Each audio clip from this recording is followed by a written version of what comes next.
Hello there, it's Jay here from Jay's Vintage Junk, and today we're back on with the Mega Drive, and hopefully we're going to be able to finish this today.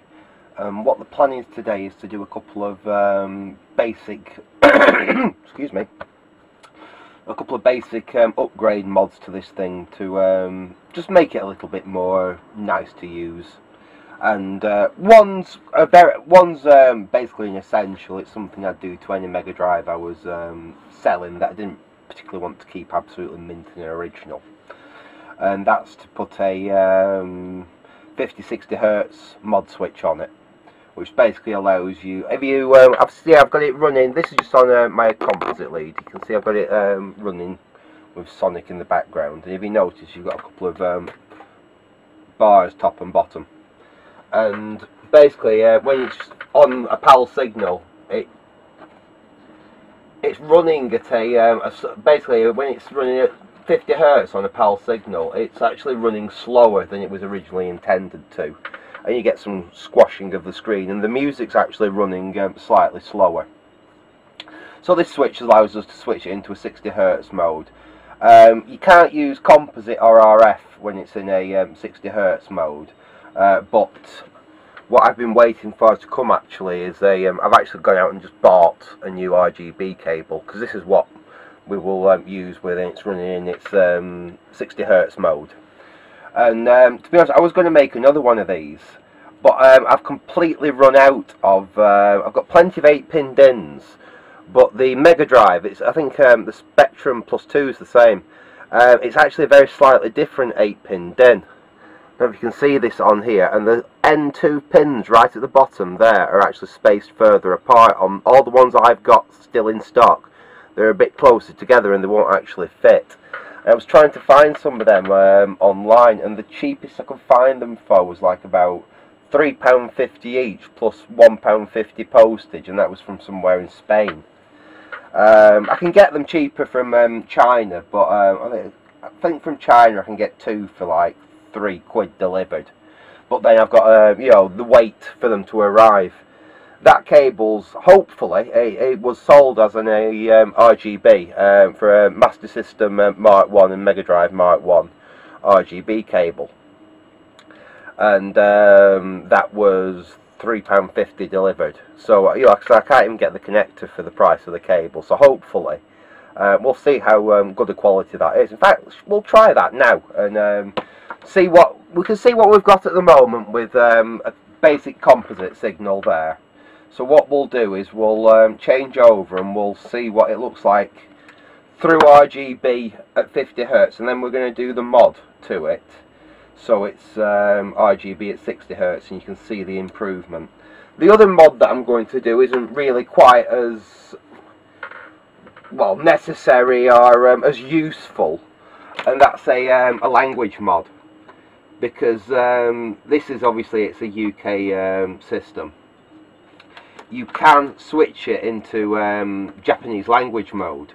Now, it's probably not very useful. There are a few games out there that actually have like a different intro and obviously a different language on them, and you can switch between them. Some of them, I think you can actually switch between them on the fly. I don't know how good and actually safe that is to do, but I believe it is possible.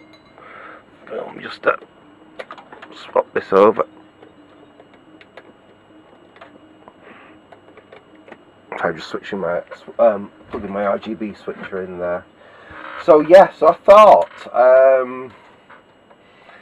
because I occasionally like playing with making my own Mega Drive carts. You know, I'll get the ROM images and burn them to a ROM and stick them in a cart. So the fact that a Japanese, I don't believe a Japanese cartridge will actually fit a standard machine without actually cutting some bits of it out, because they're a slightly different shape.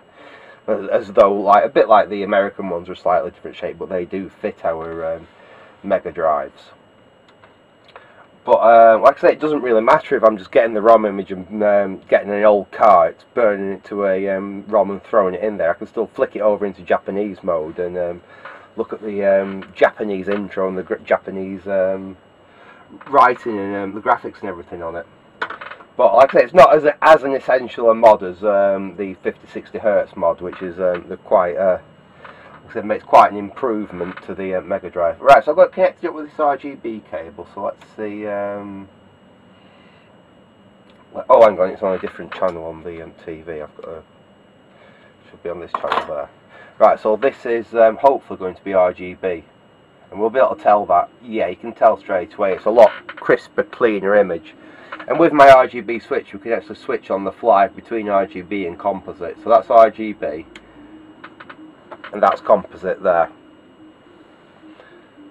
So if you look, it's a little bit softer. We'll switch it back over, and that's it in RGB. As you can see, it's much sharper. So it is nice to have it in RGB, and RGB in the 60 Hz mode where we've lost these borders top and bottom. The music's going to be a bit faster. It's basically how the Megadrive should be, but with our most people using them through RF and or through composite, like I said, it wasn't really that possible. But with these modern TVs, they're quite happy with a 60 Hz RGB signal, so that's what we're going to feed it. Anyway, we'll switch that off for now, and I'll concentrate you down on the bench here. There's various different ways you can accomplish this. People do it now with completely switchless mods. I'm a bit more old school. I like switches. So basically what we're going to do is we're going to install these two little switches on the rear of the Megadrive. Now I really like these for Megadrive mods and Master System mods. I don't particularly like the toggle switches like that. I think they look a bit naff on consoles, especially on black consoles like this. As well as these. I wish they didn't have the 0 and the 1 on them, but you can with a little bit of sandpaper actually just sand that, and that does come off and just leave a black switch. But when they're fitted, I think they look really quite neat and tidy in the actual console. These I fit these slightly different to how some other people do it. So I'll basically show you how I accomplish all this. So we'll start with the two switches, and the next thing we need is some wire. Now this is, I will admit, this is possibly a little bit on the thick side. I salvaged this off an old ATX PSU. It would probably be better if it was a little bit thinner, but actually, to be honest, it will do for what we want. It definitely will do for what we want. So we'll start off, we'll want a black and a red. I just need to strip the ends of these. Right, well basically we'll prep the mod, and then we will install it. These switches are ever so cheap, by the way. I think I actually need to order some more of them, but they're 10 for about £2.50 from China. And they really are, like I said, they're perfect for these kind of mods. And a couple of other little bits of black wire. The same as red.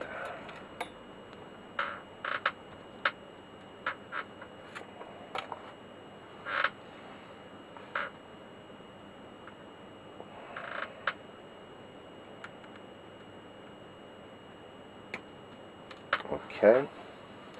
What we need to start with, we just need to strip the ends of these.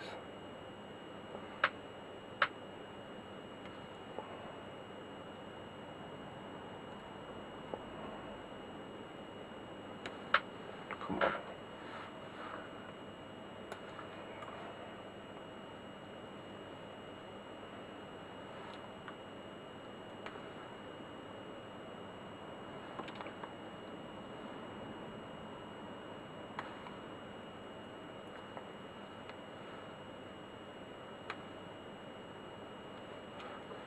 Okay, and then what we want to do, we want to take this first switch here, we'll start with the red. These are going to be the 5 volts. Basically we've got two signal wires, and we've got a ground wire and a 5 volts wire, and we're basically either sending it high or low, so we're either sending it to ground or to 5 volts to trigger between 50, 60 Hertz, and which is basically NTSC PAL, and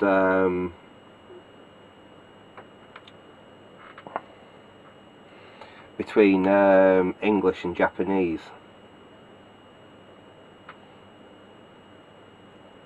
little bit fiddly to get these wires through here.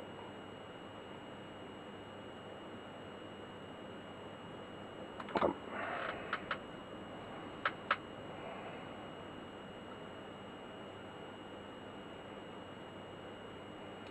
There we go, that's through.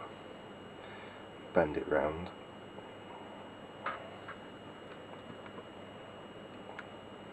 To make a nice solder connection there.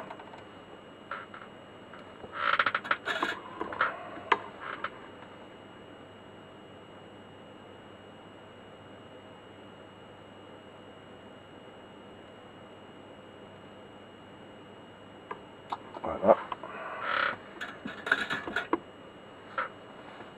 Now we're just going to take a look at the heat shrink. This isn't essential, I want this really neat and tidy, so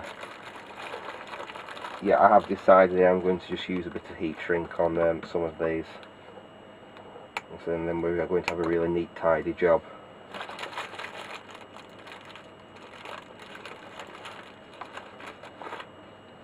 Get some heat shrink out. So we don't want very much. Just want a little bit of heat shrink. Put that over there.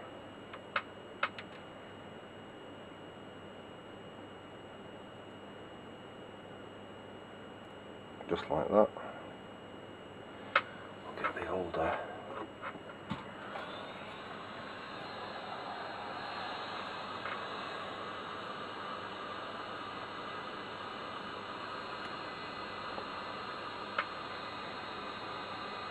There we go. And then I'll cut another piece of that.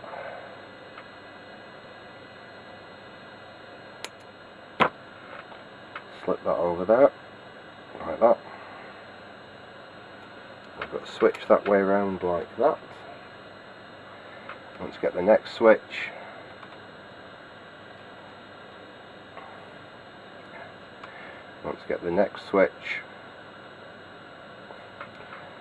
and this wire basically goes on that side there.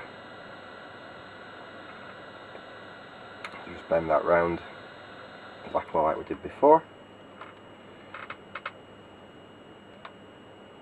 We can solder that into place.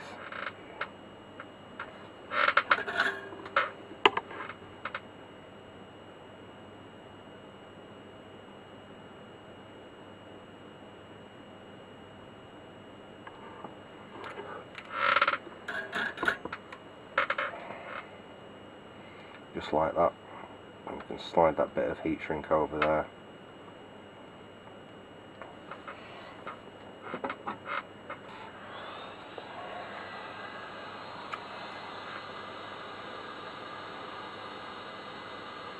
Give that a little shrink down. That should do. Oops. Okay, so that's the first two wires on. Now we've got to do exactly the same thing with the ground wire. Oops, that's this one here.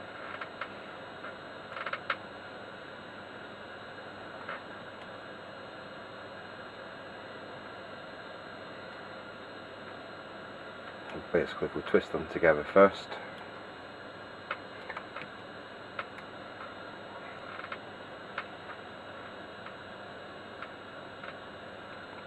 and we can either go on that side and in fact, yeah, I think we'll do that. We'll go on that side and then have the loop coming across, because that just keeps it a bit more even and neat.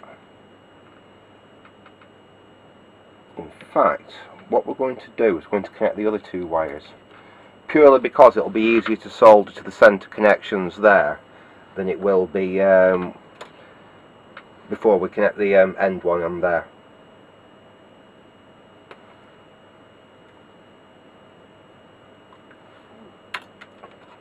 So I've got a grey and a purple here. It really doesn't matter what colour wires you use, obviously, but it does make identification a little bit easier, obviously, in the future. So we'll start with the purple. We'll just Then that one round that centre tag there. And solder that into place.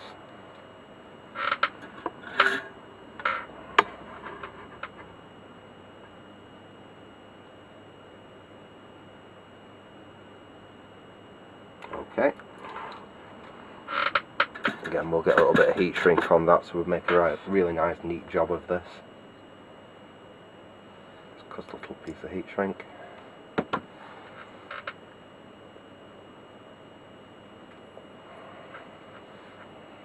that over there. Push it down on there. In fact, we can leave it for now, and we'll shrink them both together when we've put the next wire on. So if we could keep getting the heat gun out, we can do all that all at once. And we'll do the same thing. Let's move a bit of heat shrink on. We'll do the same thing on this. So again, centre connection.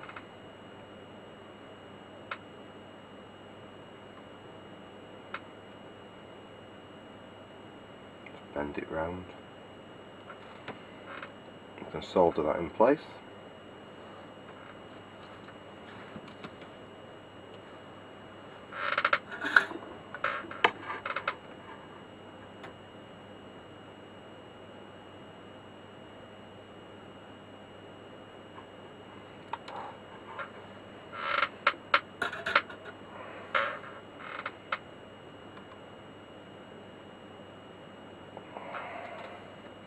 You do have to be quite quick soldering these switches, because they're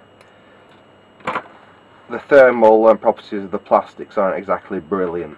So don't hold your iron on there for too long, or else you will start softening the plastic and then you'll ruin the switch. But apart from that, like I said, they're for what they cost, they do the job very, very well. Just keep flicking them as you add the things. If they still flick nicely like that, they're bound to still work. We can test all this anyway once we've actually built this up. Right, so now we've got them on, we can put this final one on. So hopefully we can get the wires through there. I'll just twist that a bit tighter.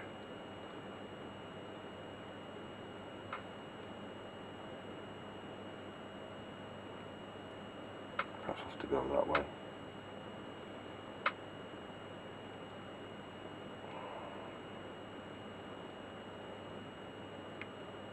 Got it through. Let's use a screwdriver just to bend it round. Obviously, because you've got two going through here, it's just that tiny little bit trickier to get them both through the little hole in the middle of the switch.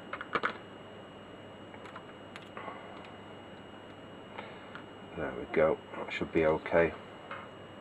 We'll hold that in position and we'll just get that soldered in place.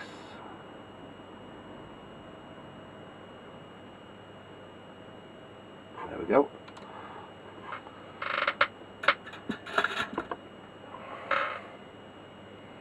Yeah, that's not bad. Right, let's cut a bit of this heat shrink off.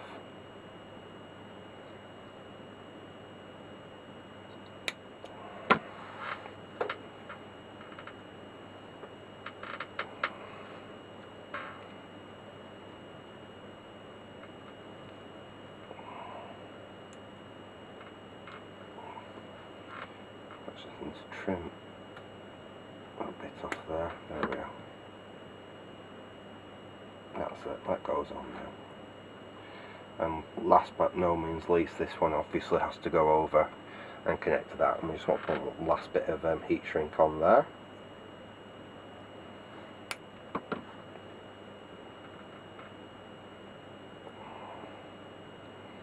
Like that. We'll connect this one up to this final connection on this switch here.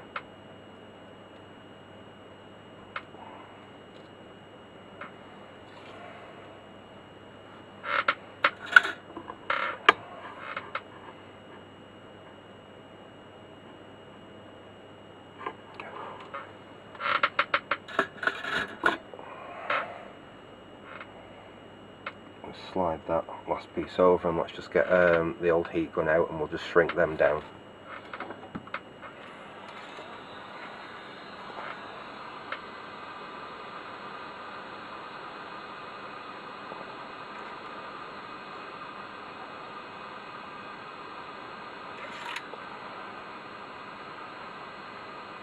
There we go. Put that away now.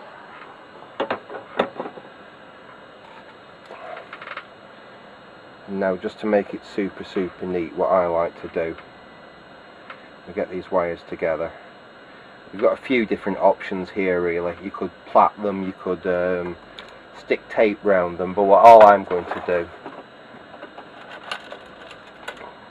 we'll get a few of these some very small cable ties.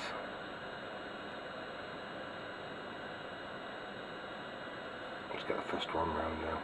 Once you've got the first one round, it's then fairly easy this. Just tighten that up. Give yourself a bit of slack, because obviously these are going to be slightly apart when they're mounted in the case. Just put a cable tie on there, like that. Snip that off. And then if we just bring the Megadrive in. These are basically going to be mounted around here, and this needs to get over to a place around here. So basically what we're going to do is we'll put a cable tie perhaps every inch and a half.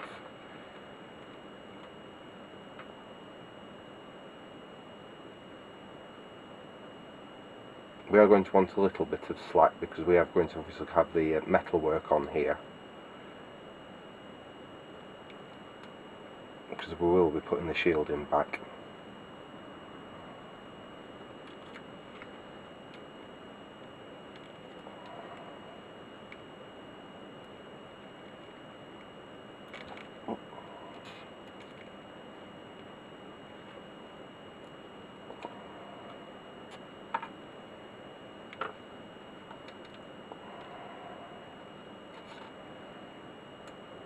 Should be the last one.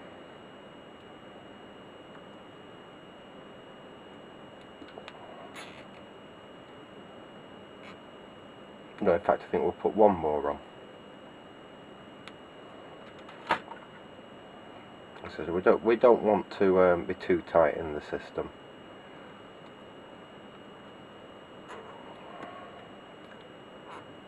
Okay, so there we go. Let's just snip off these and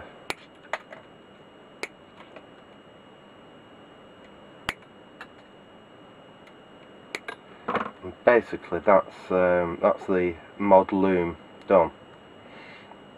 Now next thing we're going to do is we're going to look at how we're going to actually fit this into the Megadrive. I'll just disconnect the power and everything from the Megadrive to make life a little bit easier for us. We'll turn it round. You can see it here, yeah. Right, now where's my Megadrive top? There it is. Let's just stick him inside like that. And basically what we're going to aim to do is to put the switches about here.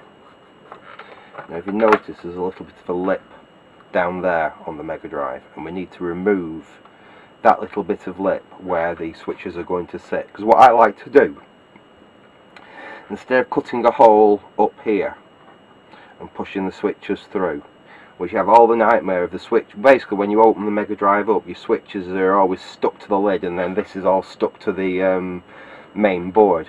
So what I like to do is notch out the back of the case like that, so the switches slot in.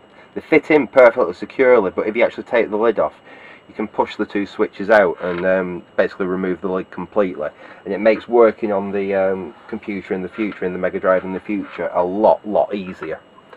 So basically that's what we're going to do here. What we'll do is we'll just loosely line the casing up, and we can decide where we're going to put our two switches. Now I need something just to gently scribe onto the plastic with. In fact, I know what I can use. I will use a scalpel.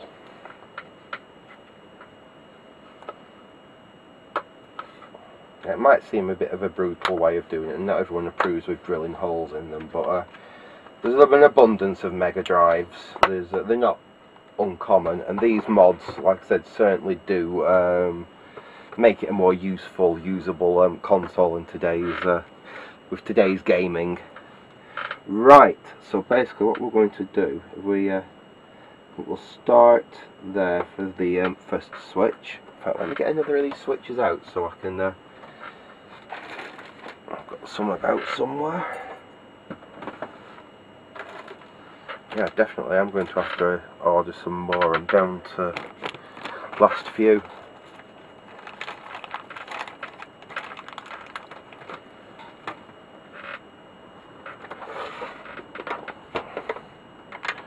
Basically what we want to do is just mark the size of the switch on the Megadrive's case.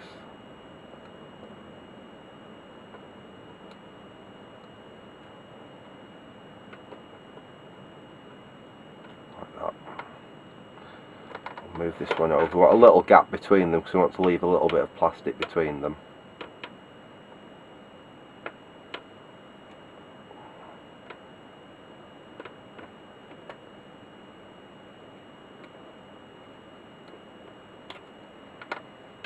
So there we go, we've got our idea where our switches are going.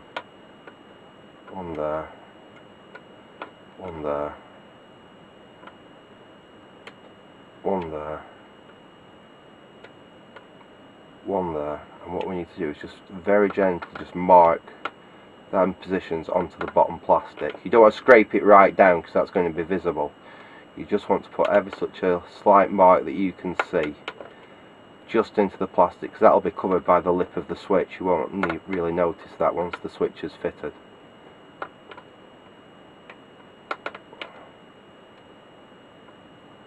There we go, just like that.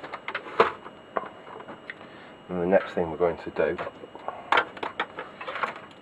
you should really take the board out to do this. I'm not going to bother because I can blow it clean, but very, very gently now, where you've put them marks in the case, you just want to cut down just to touch the mark, not to cut into it, literally just to touch it, because we're only going to be removing a tiny little bit of plastic here.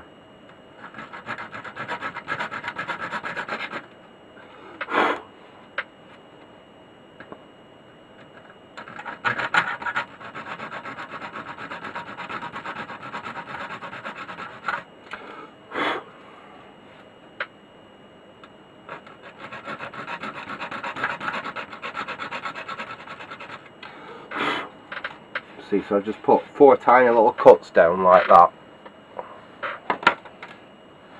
And the next thing I'm going to do is I'm just going to take my scalpel, which I've now misplaced, there it is, and I'm just going to ever so gently, right along the flat there, I'm just going to very, very gently score with the scalpel.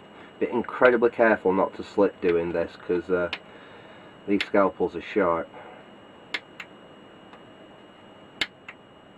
So just do that. Very, very gently. You don't have to go all the way through. You just need to make a good score line on either side. On either one, like that. And take some pliers. Now, I know this might look a little bit brutal, but something nice and flat and blunt like this is the best. They aren't really ideal for this. Actually, these are, something like that is better. So all you want to do is just grip that bit where you've scored it. Just gently rock it back. Do the same on this one. Just very gently rock it back. Just like that. Well, apologies, my camera cut out again and I didn't spot it. Hopefully you haven't missed too much there. All I've done is I've cut down either side there and I've scored the bottom. And we're just ready to snap out those 2 little pieces of plastic there. So we just give it a gentle bend with the pliers. They should break out. You can just finish it off with your finger, and then even any rough spots out with the scalpel blade. This really isn't very much at all. It's just a tiny little bit there, just like that. Again, there's a tiny little bit there. We'll just have a trial fit of one of these switches, as we see. That is basically how the switch will fit. You notice it just drops down there, but that's absolutely fine because that's covered. In fact, I'll just take a little bit out there just to even that out. That's a tiny little bit high on that side. So we'll just take a little sliver of plastic off there. That should do it.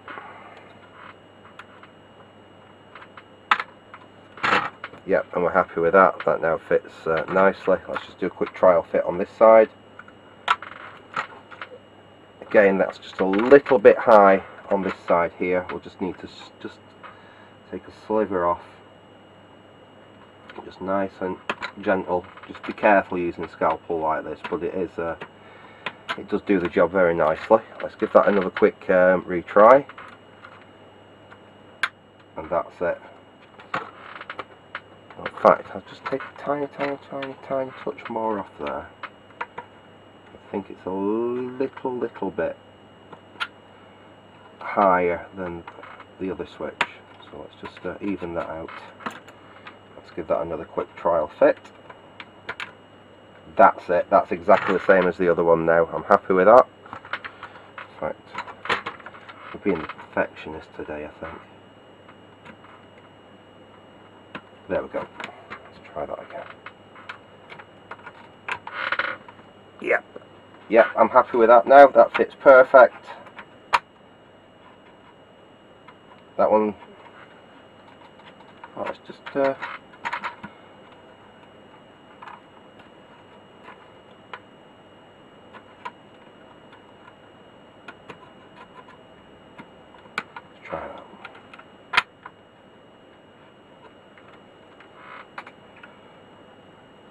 There's nothing worse than a crooked switch. There really isn't.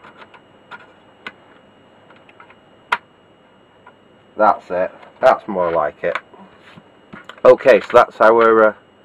no, it's still a little bit high on that side. I'm sorry.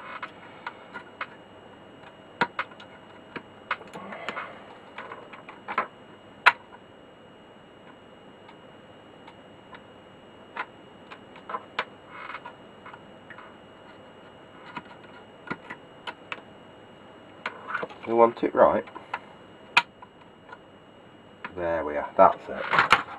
That's more like it. I'm happy with that now. Okay, so and here's the fun part. Let's get back to the Megadrive. And basically, what we want to concentrate on. Hopefully, you can see this on the camera. If you see this capacitor here, we need to remove that capacitor.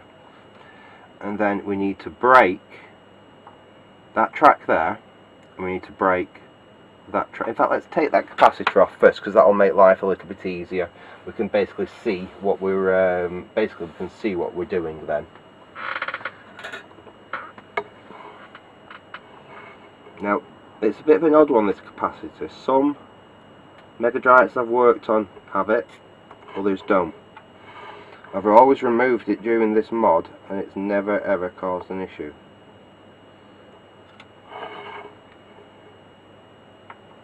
So there we go, that's the capacitor removed. And this is what we basically we're looking at JP1, JP2, JP4 and JP3. And what they do,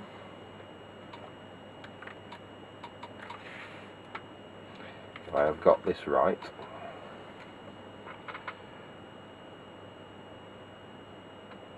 up here we have got basically we've got a ground point, and then we've got 5 volts. If the top ones here, which is sorry, I'm getting it confused, sorry, I'm the other way around. JP1 and JP2 are basically your language. They're basically whether it's in English or in Japanese. And if it's basically if you ground it, if you take that to ground, it's in Japanese. If you take it to 5 volts, it's in English. And there's a little jumper there. That's basically a 5 volt pad, and there's a trace across there taking it high, which means that it's in English. On the top here, which is jumper 3 and 4, these control whether it's NTSC or PAL. So basically, if all you're interested in is the 50-60 Hz mod, it's JP3 and 4 that you're interested in. And this being a UK PAL Megadrive, basically, if you ground it, it's in PAL. If you had 5 volts, it's in NTSC, which is 60 Hz. and this top pad there is ground, and the pad further down, the next pad down on the one adjacent to JP4, is your 5 volts. So what we need to do is we need to break the trace there that is basically ground in JP3, and we need to break the trace there which is sending 5 volts to JP2. So that's the first thing we're going to do.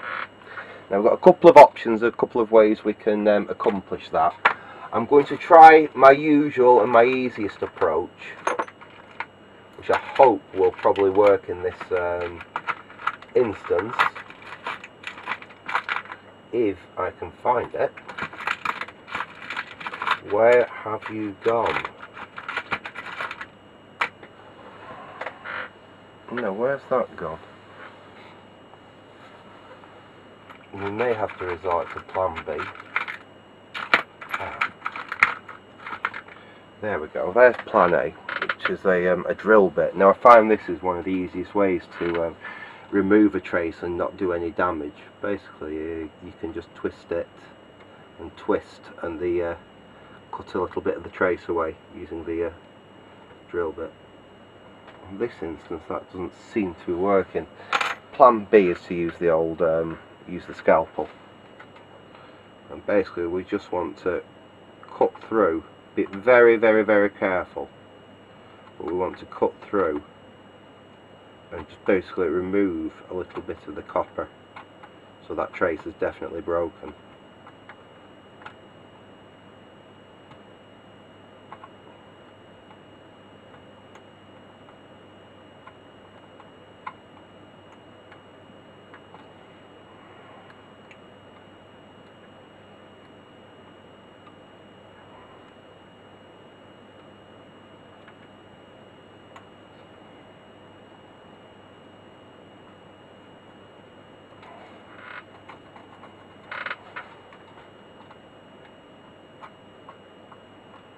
Alright, to try and actually remove a little piece of the copper so there's a definite break in the trace. Sometimes it can actually be easier said than done. This is being quite tricky. Right, let's just clean that up.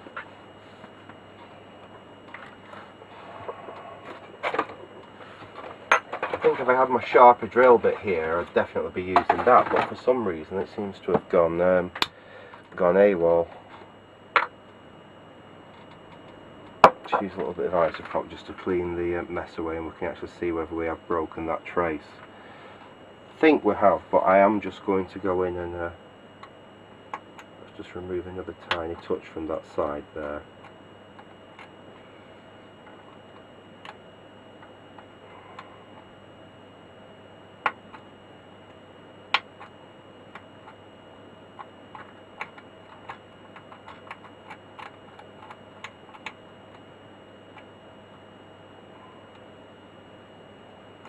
Yeah, I think that's it. I think that trace has gone now.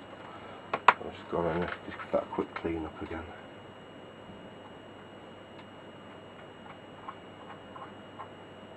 Yes, and we've got that trace gone. So we've got to basically do exactly the same thing. So that's the trace between ground and JP3 has gone, and now we need to do the one between the 5 volts and JP2. So it's exactly the same again. Let's just go in with the old scalpel.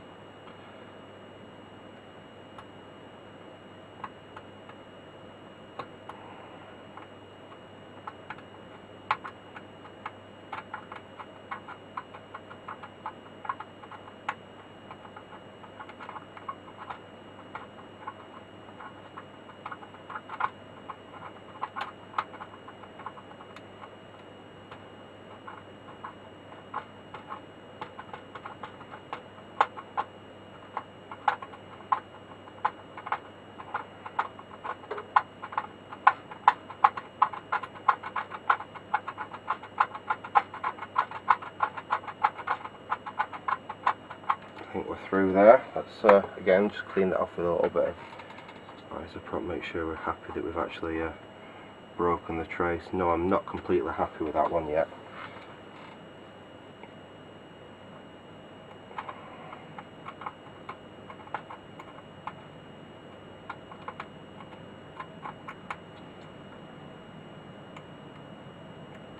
So I'm not happy to have actually removed a tiny little piece of the actual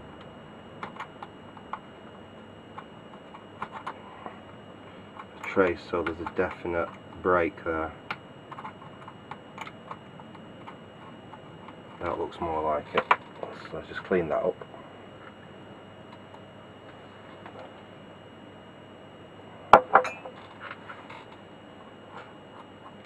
There we go, that's more like it. I'm happier with that now. We do have a definite break. In fact, we can just test that with the continuity meter, well, the resistance meter.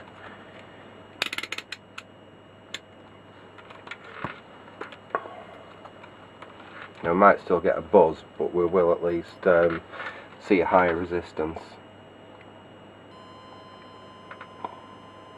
Yeah, that's a higher than a few hundred ohms resistance there. Okay, in fact, let's see. Let's switch that up a bit. We should have a...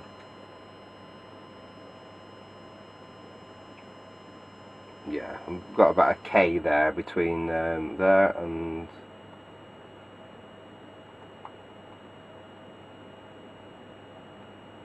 That's off the scale. That's like about 20k. I'm on the 20k range. Yeah, 5k there. A few hundred ohms there, but it'd be 1 ohm or something if we had a connection between there. So we're absolutely happy that we've broken them two traces. Let's put the lid back on the isoprop. So next, what we need to do, if we bring the loom back in, we just need to decide how much. We don't want to do this basically too tight. We want to have enough cable that we can happily get the shielding back on and everything. So basically we can trim these wires back down to about there and get the excess off. So it would have probably been better with a tiny little bit thinner cable than this, but it doesn't matter too much.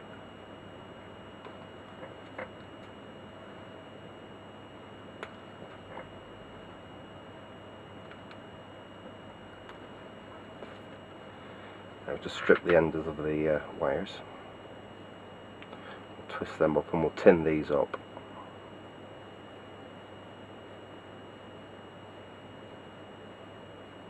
Get that out of the way for a second. Where's my solder gun? Where's my solder gun?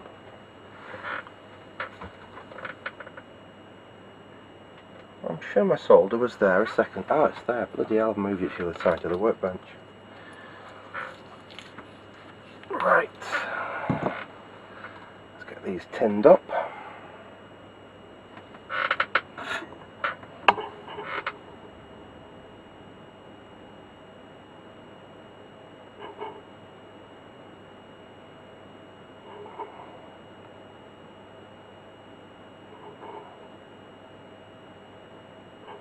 Okay.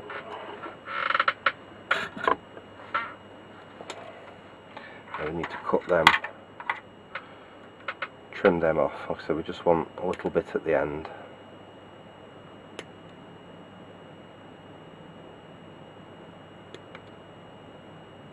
Like that. That's absolutely fine for this. Just like that. Okay. Now we need to solder this into place. So what we want is basically, we've got ground up there where we broke it off, we've got 5 volts down there where we broke the trace, and the other wires. So basically what we want to do, the grey wire, we will decide is the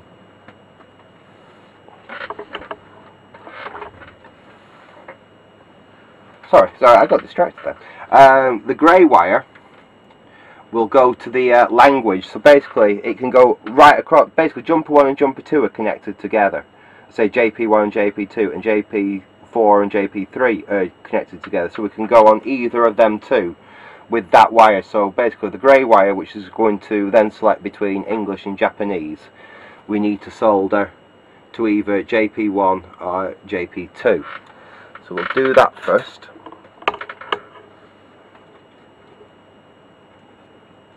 Let's go in there and solder that down. That's okay. And the purple wire, that's going to be the wire that selects between NTSC and PAL, or basically our 50-60 Hz switch. And that has to solder to JP3 and JP4, which again are basically the same, so it doesn't matter which of the two we solder it to, or indeed if we ended up soldering it right on the top of the two of them. That's absolutely fine. In fact, I'm going to just add a little bit more solder to them two pads. Just go in there and add a little extra bit of solder.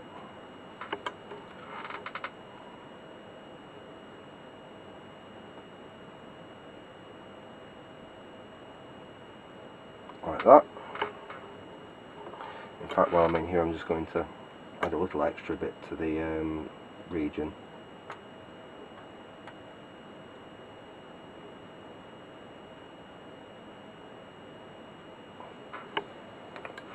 Solder down.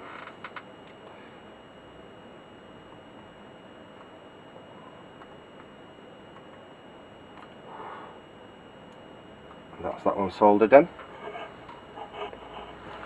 Then we need to take the black wire basically up to the top of that trace that we well, we broke it before. So this is the other side of JP3. We'll just add a little bit more solder to it to make it a little bit easier. And while we've got the solder out, we'll add a little bit to what is the other side of JP2, which is our 5 volts. Like that. Like that. Take our black wire, solder that to its ground position, like that. And finally we'll take our plus 5 volts and we will solder that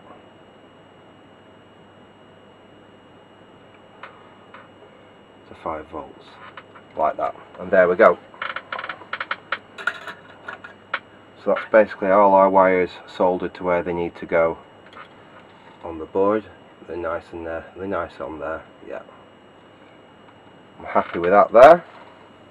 No need to put any hot glue or anything around that, it's absolutely fine. And our switches will fit in the back like that there. Now, how confident am I of this is going to work? Well, we'll build it back up and then we will see whether it works. Really, at this point, what we should do is put the video in it, put the power into it, and actually test that the switches are all doing as they should be doing. But I'm confident. I'm quite happy this is going to work. So I will miss that step out, and we will go straight to reassembling the unit. I've got the shielding for it here. In fact, let's put the screws in that hold the cartridge connector down first.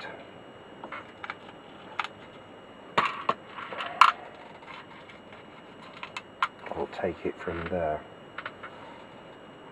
I haven't done a full clean and refurb of this. It's not in horrendous condition. I'm not one for making them absolutely pristine. I just want them in a nice, presentable condition where I can use them. It's slightly different if I was doing one as absolutely mint for sale, but like I said, this isn't ever going to be for sale. It's my own personal Megadrive, this one now.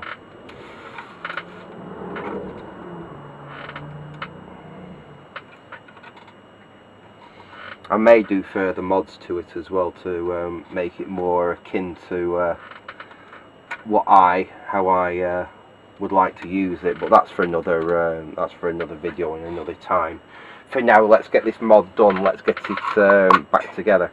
There is another mod I may consider in the future, and that's an overclocking mod, basically, where these things natively run at about 7 megahertz, and you can change the crystal in them and you can get them to run at like 10 megahertz. I think some people have gone up to 12 megahertz, but I've heard that they can be a bit unstable at that speed. But apparently the 10 megahertz overclock is quite good. but not now. Like I said, we'll see how much of an improvement the 50-60 Hz mod's made. Sadly, like I said, we can't play with the Japanese mod at the moment because I haven't got any games that will take advantage of that. That's nice. What we can do is we can bring this cable out through the shielding through this little hole there. That's absolutely perfect, that.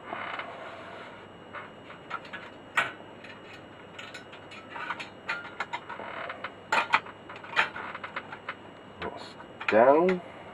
We need to bend that back and put it into position like that.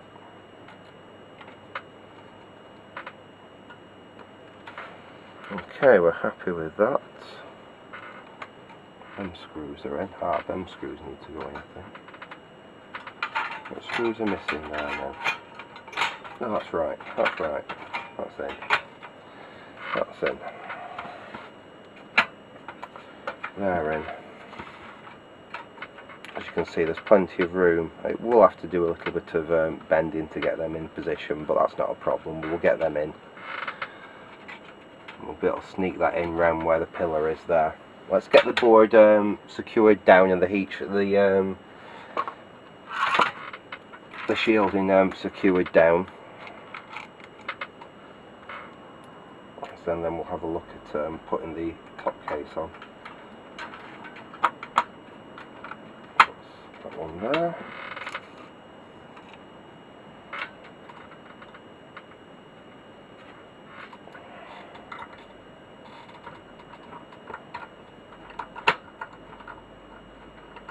So one mod I'm thinking for the future is to perhaps get it so I can get stereo audio out the rear rather than out of the headphone port, and there's a few different ways we can accomplish that. So that's something else to look at in the future. Another hole there. Is that meant to have a screw in it? Looks like it should have a screw in it.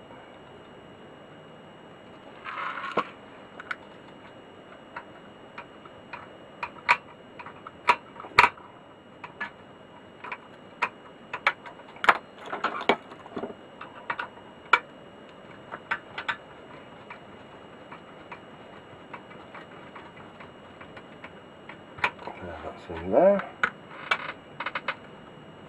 It's a bugger sometimes trying to remember where all the screws go in one of these things. That looks like a screw hole.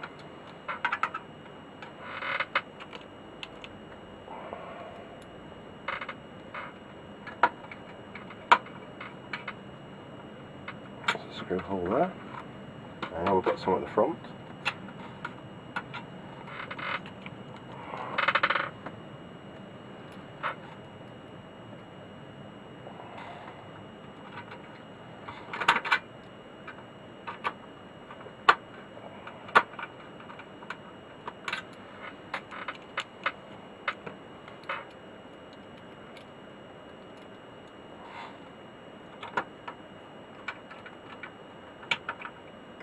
There, and I think we've got one. Oh, we've got two more to go in there, and then I think that's it. I think that's the shielding back on,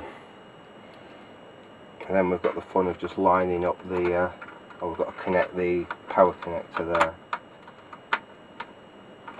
which means I've got to remember which way around it goes.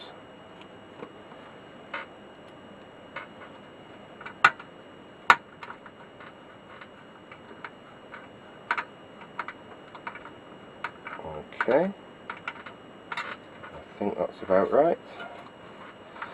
So there we go. That's the shielding back on. Oh, hang on, should there be two screws in? Yes, there should. I'm forgetting a couple. These hold the heatsink down. Another one in there. Back when things were actually built with proper screws, not bloody clips. There we go. That's all nicely screwed back together. Quite happy with that now. So without further ado, let's find its top case.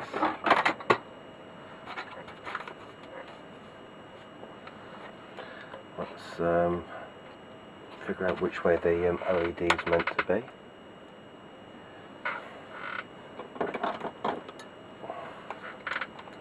Easiest way to find out which way the LED is meant to be, switch it on.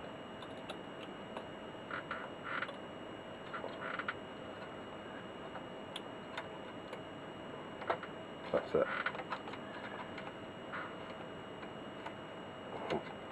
Let's just double check that.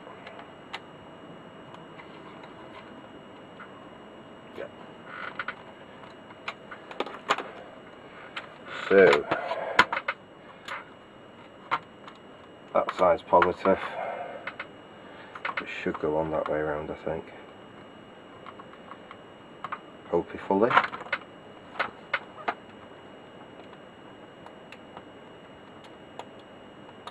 It's going to be a right pain to get. Ah, there we are. That one went in easy enough. And spread the wires back out to hold it in position. There we go. That should be alright.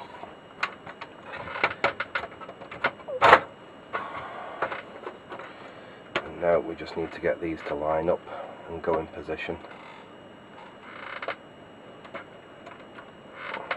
Oops.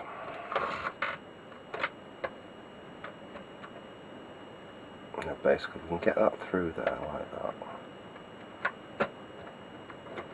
There we are.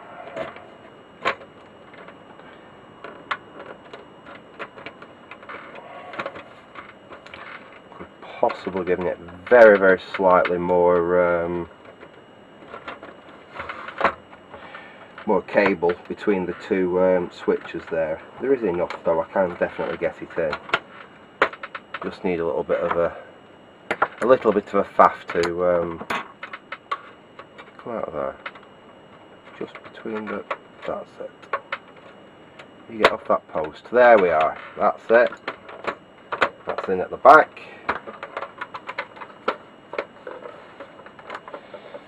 Then all we need to do is make sure we get the on-off switch and the volume control lined up. Slide that to the back. Go on. Back you go. We can get you on there. That seems to be operating the switch. There in there. We turn it upside down. We just want to put some screws in it now.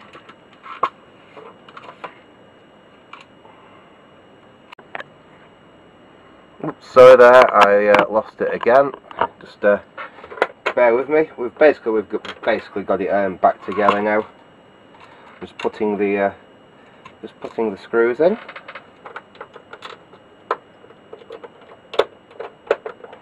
I said you haven't missed anything important.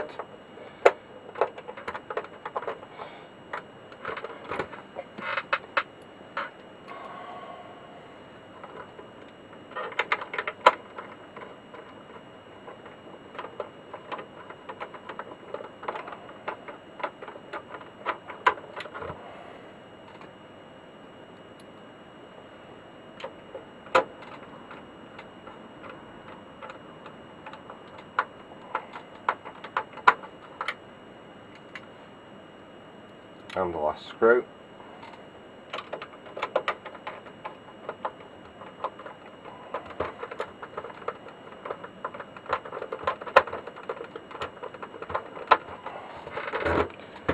Make sure that's tight. There we go, that's in. So that's all the screws back in. So now switch, volume control seems okay. Now last thing we need to do is just to push these switches home so they sit in their correct positions in the case. And they will just literally just push in like that.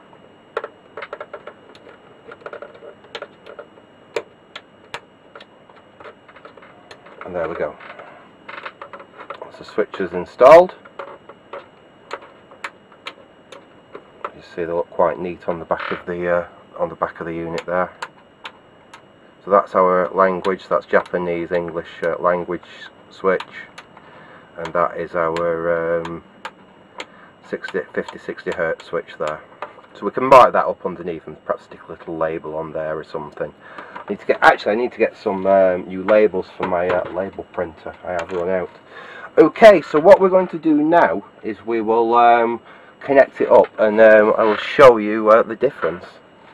So let's connect the RGB cable up, and of course whether the whole thing is going to work at all, or whether it's all going to blow up, which I'm sure it won't.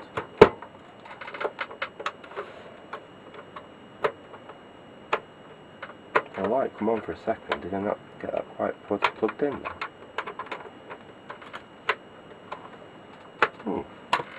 Put a game in.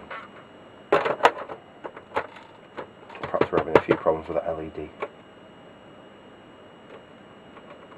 No, we're dead. Have I just jinxed myself? I've just jinxed myself, haven't I? And it was all going so well. And as I switched it on, then I saw the LED come on for a second, and then it went off. Let's try that again. Oh, same thing again. On and straight back off.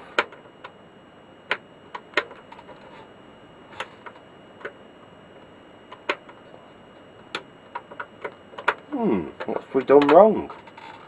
What have we done wrong? Back in a minute, folks. I will just do a little bit of fault finding and see what we've actually what the problem is. Okay, folks, full idiot mode. Fault was traced to the fact that the plug was slightly out on the power supply I'm using. Yeah, and as I moved it around, that's why it would keep flicking off and on. No, literally the plug wasn't pushed in the wall properly. So I feel a right fool now. Anyway, let's now try it and see what we got. So if we switch on, I'll just bring you up to the TV so you can see the TV. Now, as you can see at the moment, we are in RGB, and it works exactly as it did before. Now, obviously, if I flick the language switch, nothing's going to happen because this is just a UK game of, like I said, I think it's Mario triple whatever, you know, compilation, Mario compilation. So it's not got any difference in Japanese than it has in English. So it really makes no difference at all, that switch. However, the 50-60 Hz switch, if we flick that one, now you just have to bear with me. The fact it's jumping like that is nothing to do with Megadrive. It's the fact that this TV is basically on its last legs. If I just unplug the SCART for a second, plug it back in. Sometimes you have to do this a couple of times. Sometimes you have to turn the TV off. Like I said, it only ever does it every now and again. It says it's getting slowly worse, and I will have to replace this TV for it. But basically, if you swap between channels, eventually it'll click and it will stabilise the picture again. Just bear with me a second, I'll get this picture on, as it should be.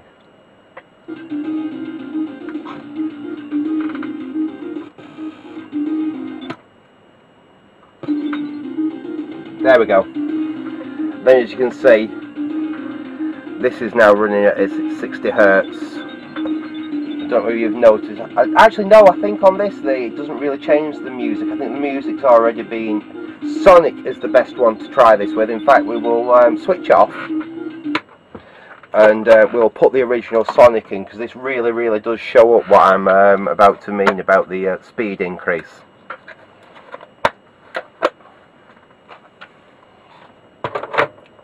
So I'll put Sonic in, I'll switch this back over to its 50 Hz and I'll switch on.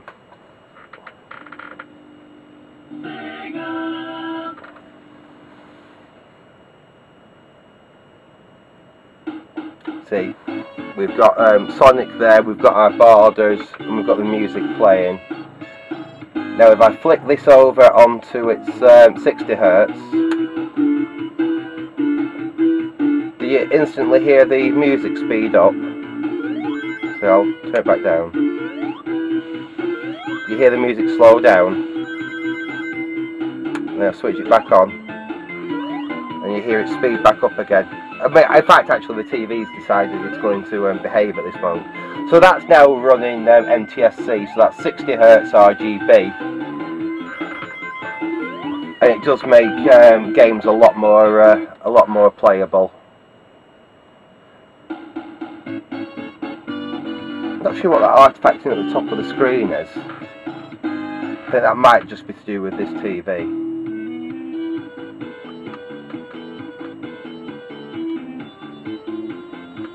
That looks really, really good.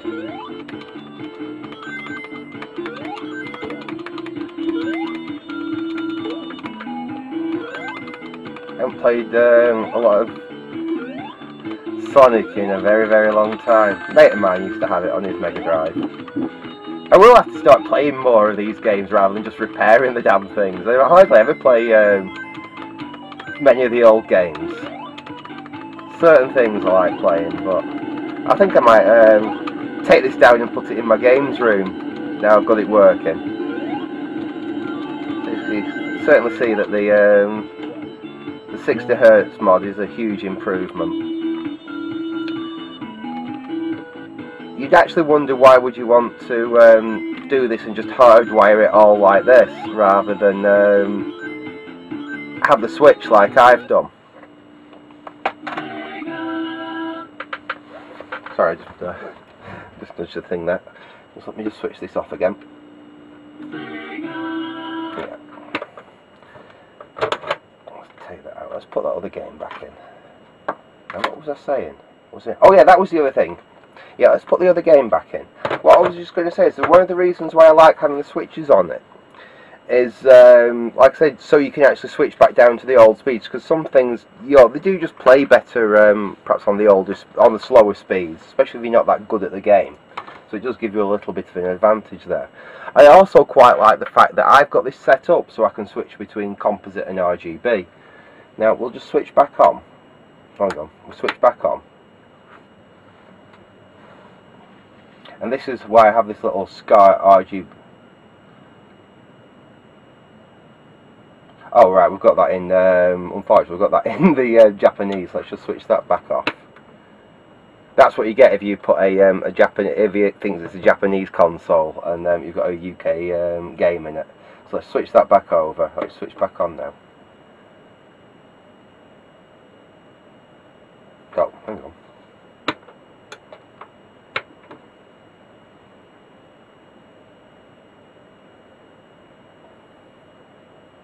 Why is it doing that when I've just switched the we was playing that game before, weren't we?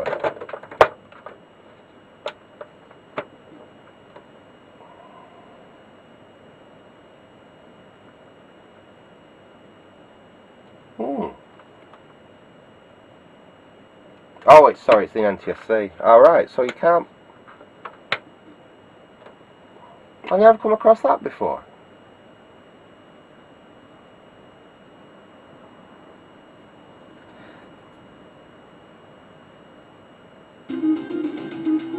So it won't start up in NTSC, it will only start up in PAL. That's interesting. But once it's actually running,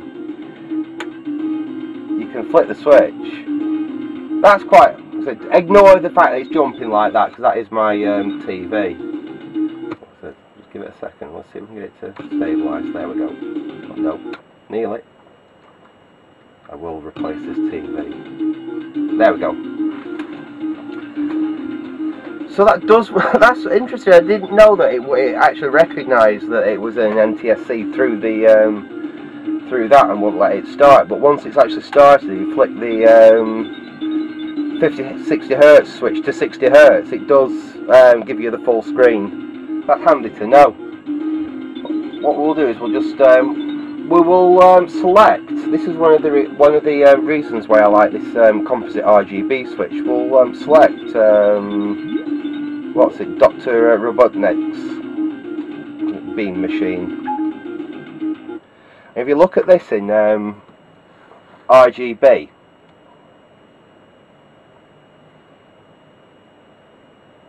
when it eventually loads. I mean, that looks great. It looks really, really sharp and great, that.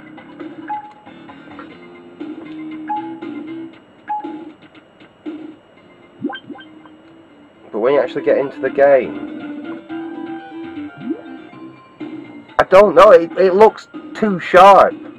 I just think it doesn't look as good as if you flick it into. Right, sorry, I have to go back down to. This is why we like the switch on it. Basically, if we go back down to PAL, it looks too sharp. But if we put it into composite mode, I actually think it looks better. It kind of blurs it, and you get a better effect. On some games, actually running in composite, it's just a shame that we can't run in the full 60 Hertz in the composite. It only works in the 50 Hertz. But having the actual switches on the back like that does allow us to, and having the RGB composite switcher, which I showed how I made that in a previous video a while back. But basically, with having that, so we can switch between composite and RGB, and then also having the fact that we can then switch between 50 and 60 Hertz. I will have to sort that out.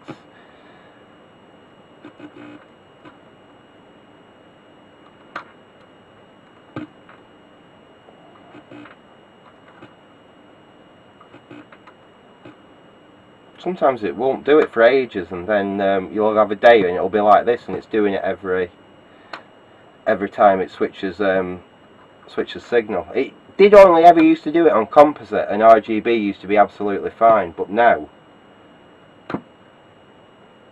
it's got to where it basically does it all the time, no matter whether it's RGB or composite. It's a bit of a shame, because I rather like this TV as a test TV. No, it's not behaving now, which is that's a shame. I'm sure it'll work fine on my other big TV downstairs, but it's a widescreen, and I actually prefer 4:3 for these. There we go. So it's just a case of keep doing that, plugging it in and unplugging it. Eventually it'll lock. It's nothing to do with the consoles. It does it. Remember, we've got a Spectrum down here, Taurus 2600, anything. Every just now and again it does that. I say it's a bit of. Well, sorry about that, folks. Battery failed on me again. So I was basically at the end of the video there. So, like I said, that's the Megadrive basically finished for now. I'm going to put it into use in its new state. So I'll switch that off for now. Yeah, this will be going down into my games room.